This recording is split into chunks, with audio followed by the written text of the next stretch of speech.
executive director and leader of PACDC, who is on the panel. We want to welcome someone who is on the ground every day thinking about equitable development and fighting the good fight, and that's my friend Councilman Kenyatta Johnson. Thank you for being here. And also someone who has seen development from a lot of different perspectives is Eva Gladstein, Executive Director of the Mayor's Office of Community Empowerment and Opportunity.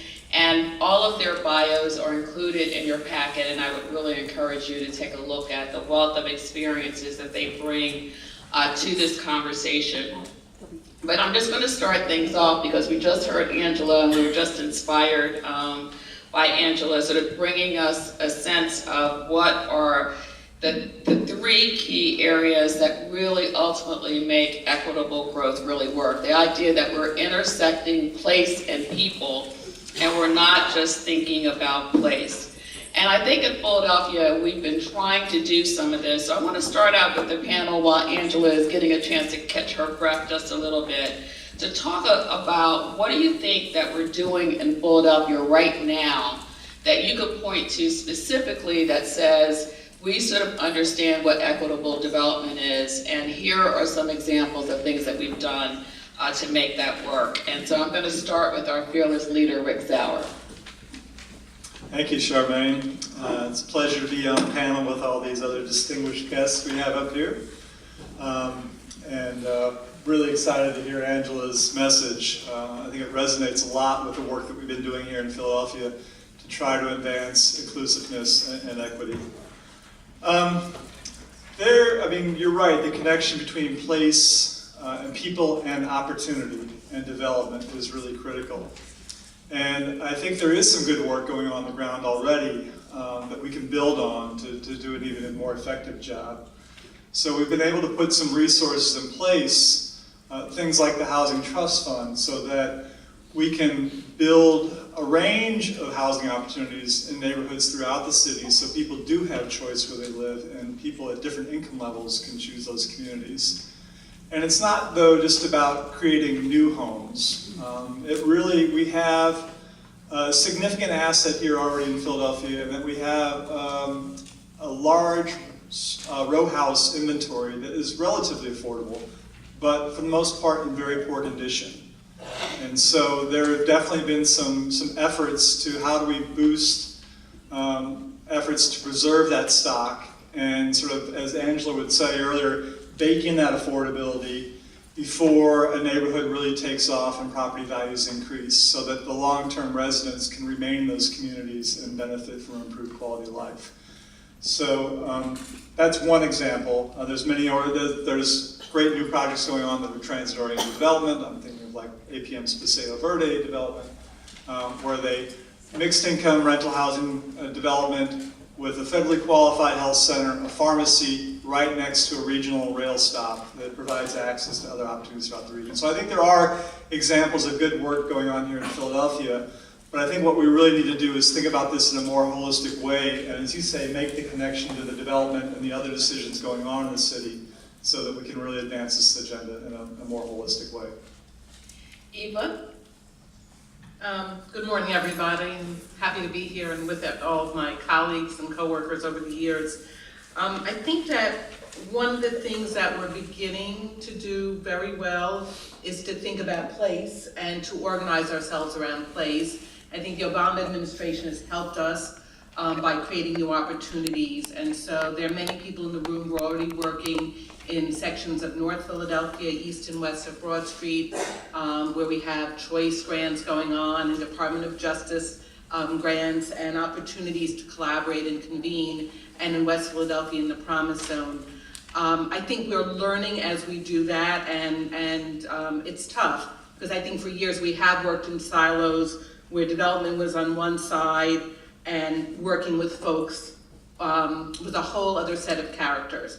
And learning how to build in the programming and how to be intentional about the job creation, about the educational opportunities, about the wraparound services, about youth development, all of those pieces. I think we've got it right in that we're doing it, we're starting to do it, but we still have number of ways to go. I guess I want to say one other thing, which is I think we've known how to and been over the last decade developing in a way that showcases equitable development. Look, I'm looking at Rose and the supermarket that APM developed when? How many years ago now? A decade?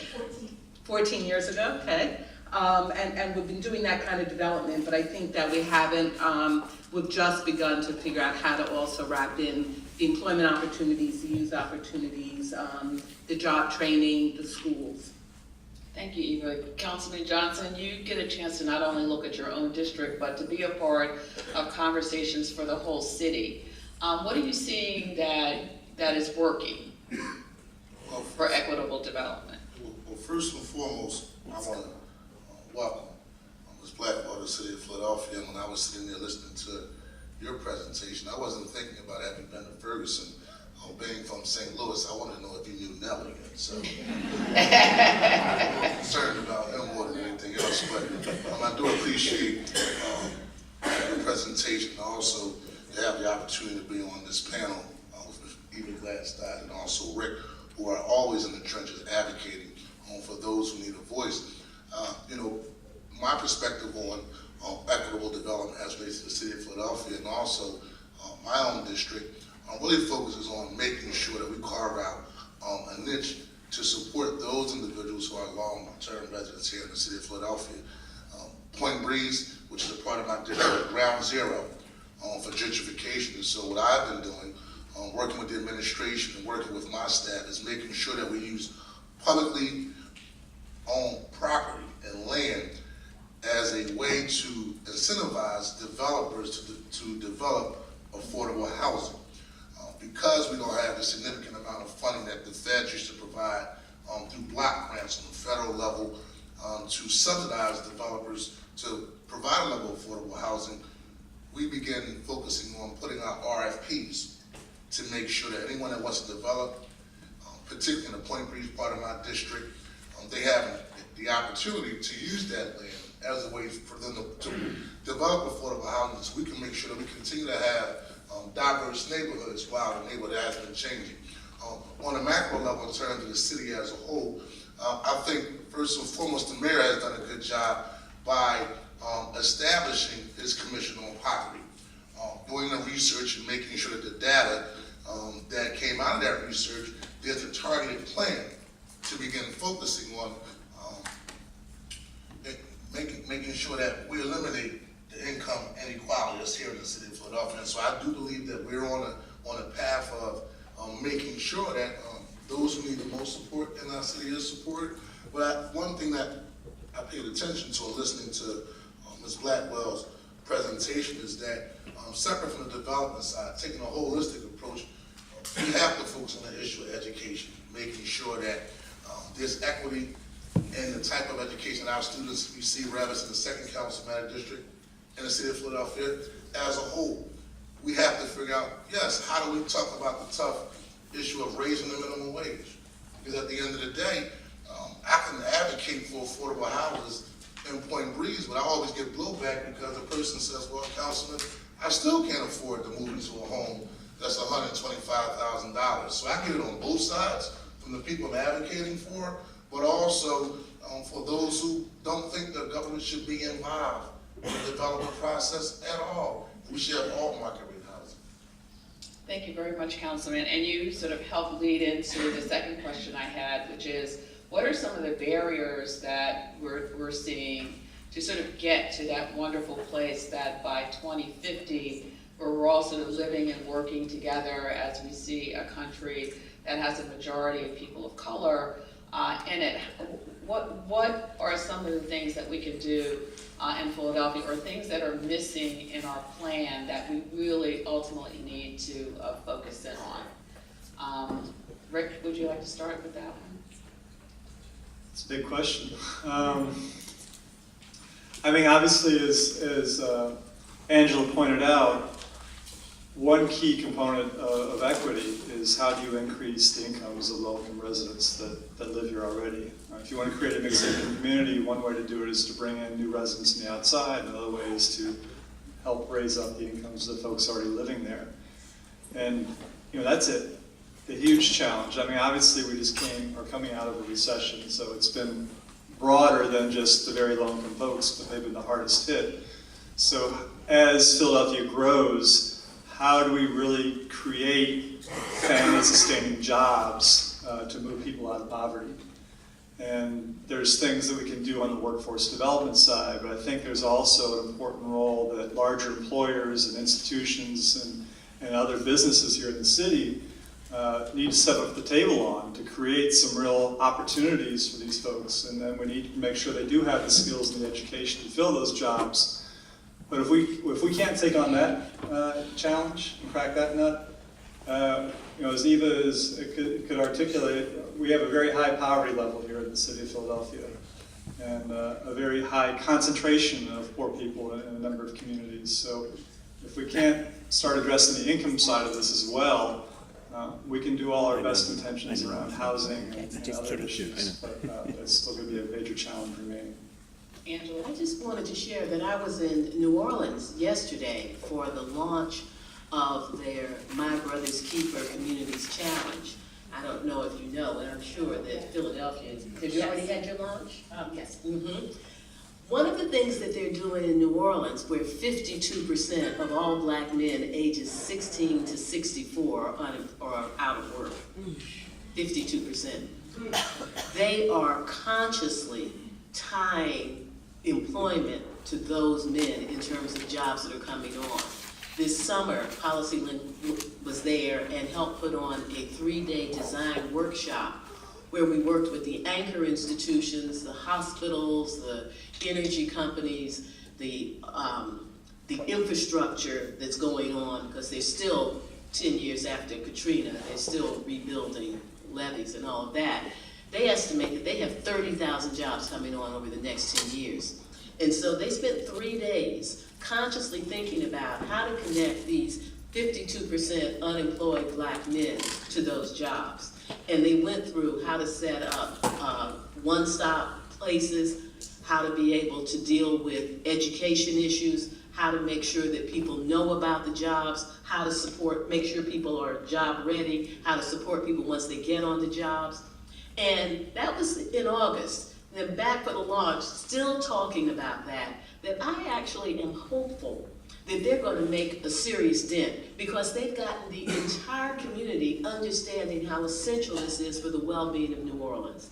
That New Orleans can't go where it wants to go if this much of the population is not engaged in the economy.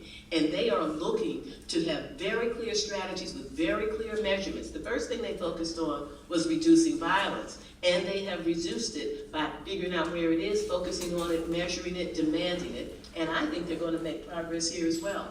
I just point that out because the anchor institutions, the infrastructure opportunities are great places to think about how to be able to do something about that job issue. Eva? This was a great setup. I figured you were going to jump right into that one. Okay, I thought you were going to go right over to Drexel, but go ahead. I actually wanted to take it to a little bit of a broader level in a way, because I think I think we are still in our community opposing the issues of equity and growth. And I really appreciated Angela's comment about that, because I think that until we, and folks in this room, I think believe that equity is a critical component for a city to be able to grow and prosper. And that, I don't see, I know many of the people in the room, I don't see a person in the room who would disagree with that, who's not working every day on that agenda. But I think, and I'm really glad the councilman is here, because I think that we lack, council is one of the institutions, as well as the stakeholders here, who have the longer term vision and can bring kind of that vision to our civic, our philanthropic, our political, but primarily our business community, because I don't think we are united around that. And so our business community talks about growth, and none of us would dispute the need for growth for all of us, but I think the equity piece and the inclusive piece is missing, and the piece about making sure that those who are most vulnerable, who are in these places of concentrated poverty, get the most opportunity to move up and not out. And now I'm wearing my mayor's hat. Mayors are term limited in the city of Philadelphia, as we know, so they have a very defined period of time when they can do their work. And that's why I'm so glad the councilman is here with his vision and his work, because council tends to have much more staying power, which is great, and can look longer term at sort of these policy issues and these economic issues, and really bringing together that partnership so that we're at the table with the large employers, we're creating the apprenticeship programs, we're targeting them to the most vulnerable individuals, and all of those great things you spoke about. Right, thanks, Eva. I want to ask the councilman, how do we have this conversation? Because I think Eva really touched on it, and certainly Angela and Rick as well. When we talk about equitable development, people automatically think that we're talking about, we're talking against growth, that we're talking about a zero-sum game, that we're talking about taking public investments and public tax dollars and investing them in something that ultimately is not going to make the city better or stronger. Yet we heard on the triple bottom line that if we don't increase wages and make it possible for people to buy homes in our city and make sure that they're working and educated, what kind of city are we really going to have? But what is the sort of disconnect in having a conversation where we can define growth with the business community as well as with neighborhoods and community folks? Well, one thing Angela talked about that really stuck out when she talked about inequity is bad for growth. And when you think about trying to close the wealth gap, you have primarily the business community on one side, and then you also, on the opposite side, have individuals who need opportunities to lift themselves up out of poverty. A lot of it starts with a conversation, but oftentimes you have to mediate and be diplomatic. I'm beyond the diplomatic side, but because on the business side, it depends on if they see the big vision that you don't need to tailor two cities, one city that's rich, one city that's poor. And you have some business individuals that will have that conversation with you and will meet you at an intersection and say, okay, this is good for the city of Philadelphia as a whole. But then on one end, you have individuals whose sole interest is their bottom line. So when you talk about an issue such as paid sick leave, right, where the business community started off at one particular extreme and say, this is a policy that we will never ever support. Our mayor, my friend, but from a business side, at one point was not supportive of it, but most recently came out with a report saying this is something the city of Philadelphia does need.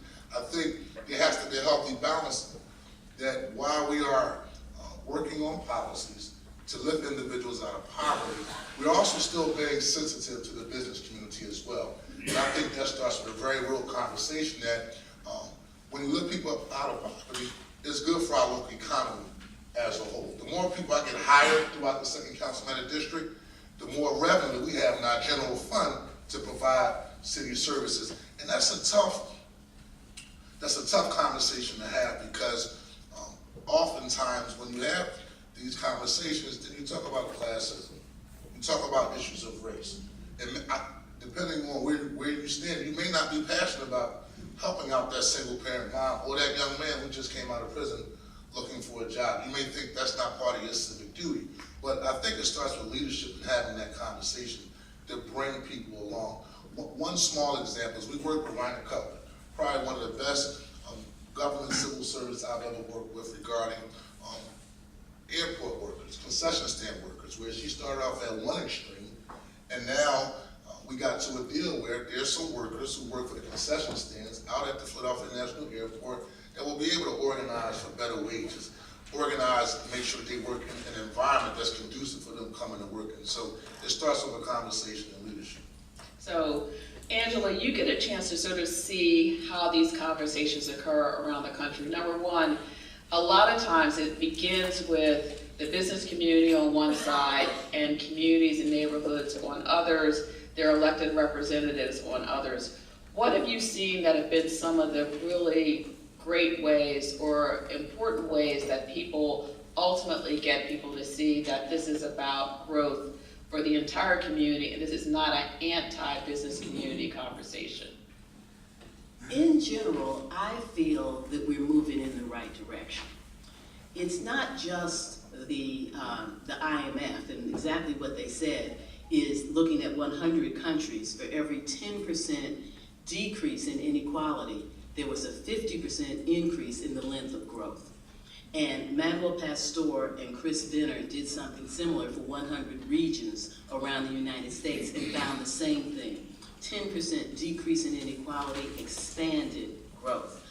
The Harvard Business Review regularly talks about the benefits of diversity. It has just become so clear that in the global economy, having a diverse workforce at every level is essential for doing business well.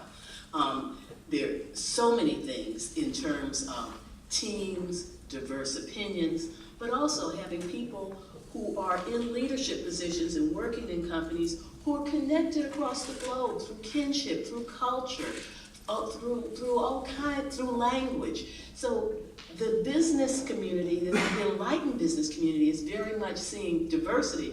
Now, diversity and equity are not the same thing, but they're along a continuum. Embracing diversity is certainly on the way to embracing equity. And so businesses are starting to see the need for diversity. Globally, we're starting to see that inequality is bad for growth. In communities, we're seeing the business community step up. I bet you have business leaders who've stepped up on the My Brother's Keeper Challenge.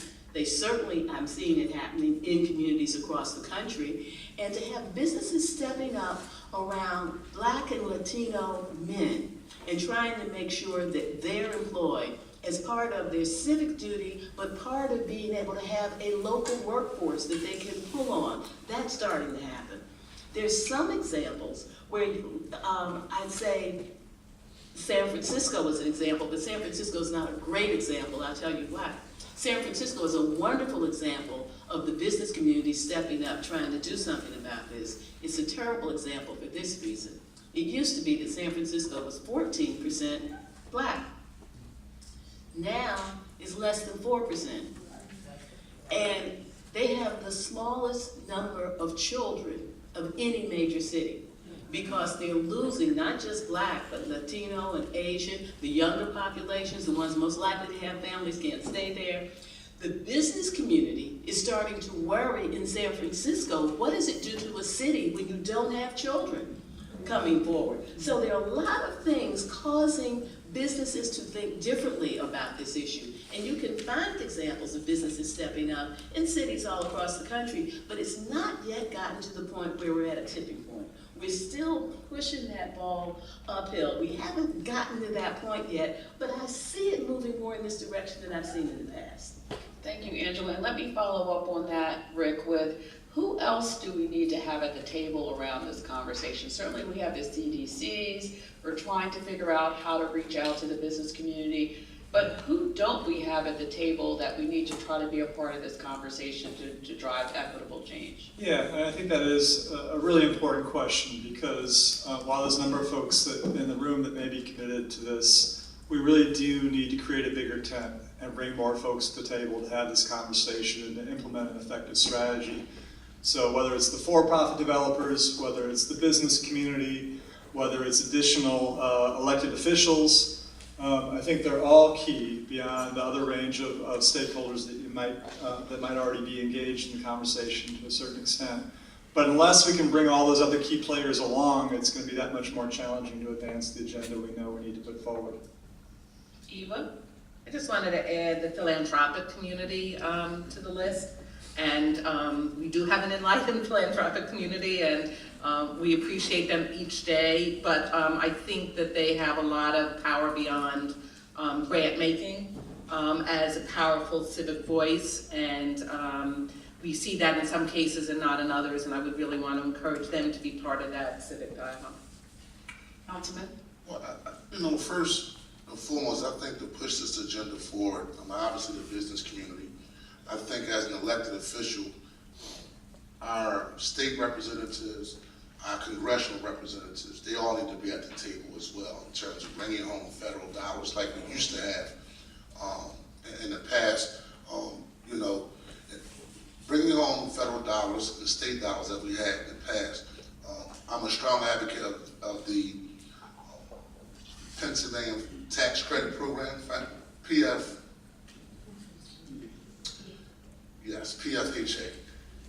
Tax Credit Program. Strong advocate of it because we do a significant amount of affordable and senior citizen housing throughout my district. But also we need to make sure that we have the people at the table, the residents, the people who matter, the various coalitions that are out there that are advocating to make sure that we're doing equitable development across the city of Philadelphia, because at the end of the day, they will also hold people accountable to make sure that we're pushing an agenda that's just not for one segment of Philadelphia, but making sure that those who need a voice have someone that's advocating for them beyond just being elected officials and leaders.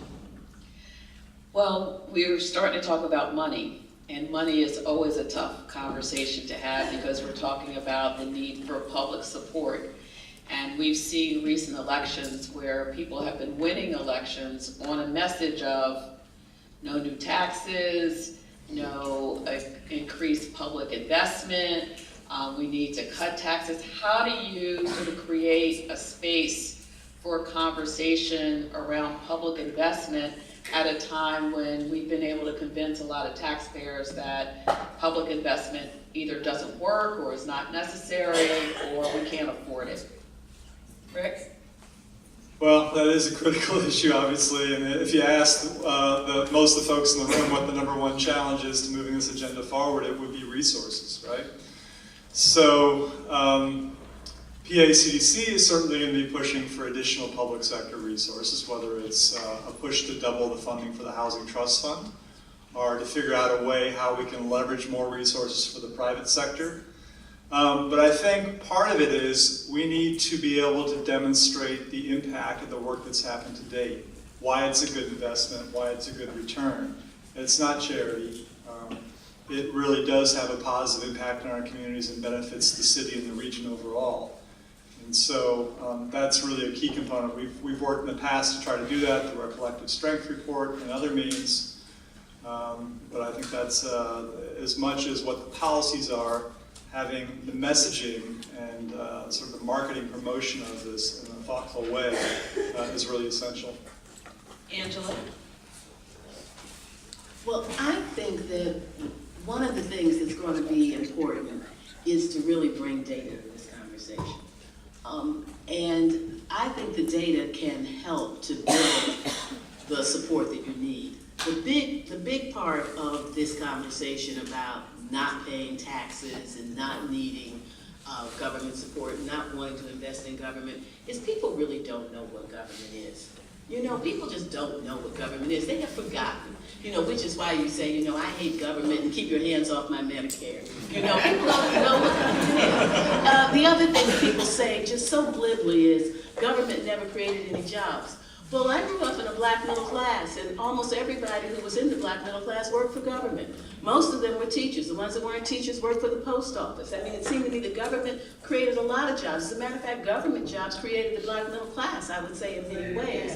And so we need to let people understand what government is, and we need to give people some data and tell them stories from their own lives so they can start to see themselves. Because people have forgotten, people have rewritten their histories, and they need to be corrected.